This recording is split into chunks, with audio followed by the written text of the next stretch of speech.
উপজেলা ওলামা পরিষদের আয়োজনে স্বৈরাচার বিরোধী আন্দোলনে শাহাদাত বরণকারী শহীদের জন্য বিশেষ দোয়া, শোকরানা নামাজ ও বিজয় মিছিল অনুষ্ঠিত মঙ্গলবার দুপুরে উপজেলার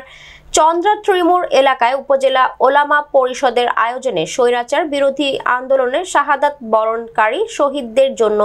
বিশেষ দোয়া, শোকরানা নামাজ ও বিজয় মিছিল অনুষ্ঠিত হয়।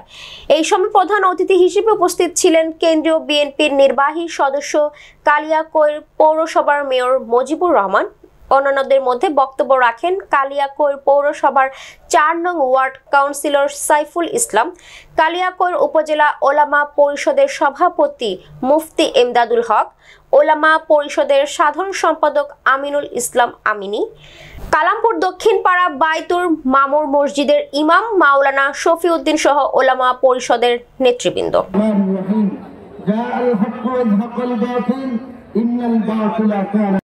গর্ব করতেন, অহংকার করতেন, গণতন্ত্রের মানুষ কন্য বলতেন, যাকে দিয়ে আমেরিকাকে গণতন্ত্র শিখাতে চেয়েছেন, যাকে দিয়ে ইউরোপীয় ইউনিয়নকে গণতন্ত্র শিখাতে চেয়েছেন,